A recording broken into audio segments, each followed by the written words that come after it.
नमस्कार, दैनिक सवेरा टीवी देख रहे हैं आप और मैं हूं आपके साथ कुलवीर दीवान। इस बुलेटिन में हम हरियाणा से जुड़ी हुई अहम खबरों पर चर्चा करेंगे और सबसे पहले बात राष्ट्रपति द्रौपदी मुर्मू के हरियाणा दौरे की। राष्ट्रपति द्रौपदी मुर्मू आज से 2 दिवसीय हरियाणा के दौरे पर हैं और आज वो सबसे पहले कुरुक्षेत्र में पहुंची। कुरुक्षेत्र में अंतर्राष्ट्रीय गीता महोत्सव कार्यक्रम चल रहा है, लिहाजा यहाँ पर उन्होंने शिरकत की और इस दौरान हरियाणा के मुख्यमंत्री मनोहर लाल और राज्यपाल भी उनके साथ कार्यक्रम में उपस्थित रहे।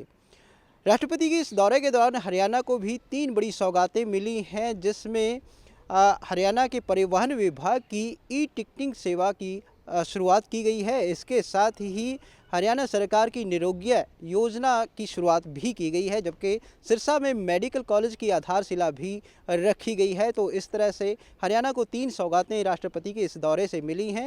हालांकि राष्ट्रपति कल भी हरियाणा में रहेंगी और कल वो खिलाड़ियों से मुलाकात कर सकती हैं और इसके साथ ही कल उनका 2 दिवसीय दौरा संपन्न हो जाएगा। और अब बात हरियाणा में हुए जिला परिषद और पंचायत समिति चुनावों के नतीजे आने के बाद राजनीतिक पार्टियों के दावों की।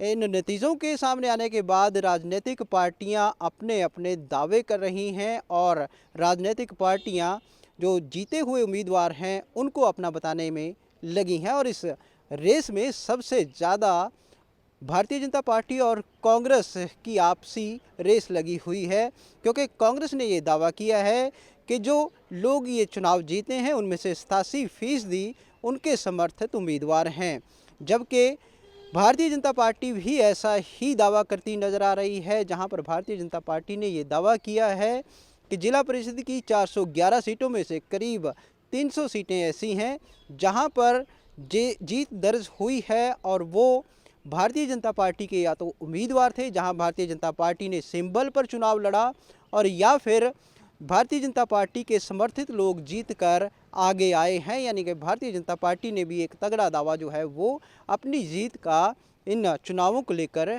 किया है। लेकिन इंडियन नेशनल लोक दल के नेता अभय चौटाला ने इन दोनों पार्टियों के दावों की हवा निकालने की कोशिश की है।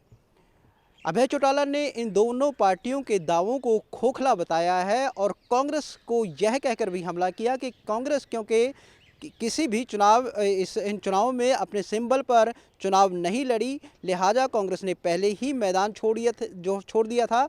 और उन्होंने ये दावा भी किया कि कांग्रेस अब लोकसभा और विधानसभा का चुनाव भी अपने सिंबल पर नहीं लड़ेगी। और उन्होंने कांग्रेस के दावे को कहा कि कांग्रेस अपना दावा जो है वो खोखला बता रही है।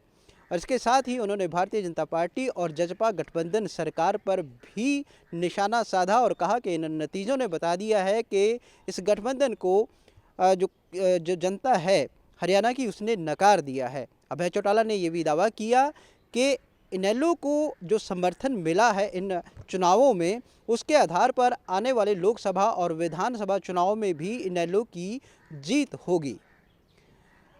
अब बात एनआईए की छापेमारी की। देश भर में कई राज्यों में एनआईए ने आज छापेमारी की और इसी कड़ी में उसने हरियाणा में भी दस्तक दी। एनआईए की टीम सुबह हरियाणा के यमुनानगर में पहुंची, जहां पर सिमरनजीत बाबा के नामक एक व्यक्ति को जो एनआईए वो अपने साथ लेकर गई और यहां पर काफ़ी घंटे तक एनआईए की जो तलाशी थी वो चलती रही सिमरनजीत बाबा के घर पर। हालांकि सिमरनजीत बाबा के घर वालों ने एनआईए पर धक्काशाही के आरोप लगाए हैं।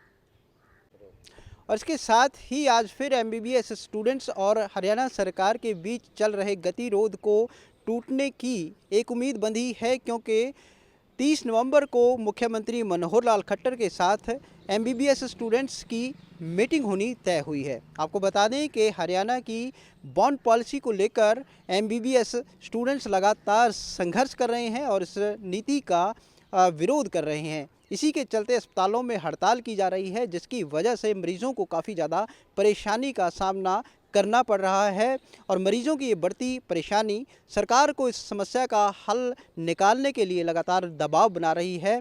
और उसी दबाव का नतीजा है कि अब मुख्यमंत्री के साथ जो स्टूडेंट्स हैं उनकी कल मीटिंग होगी। हालांकि इस मीटिंग का क्या नतीजा रहेगा ये देखने वाली बात होगी, लेकिन इससे पहले 2 बार प्रशासनिक अधिकारियों से मीटिंग हो चुकी है जो बेनतीजा रही।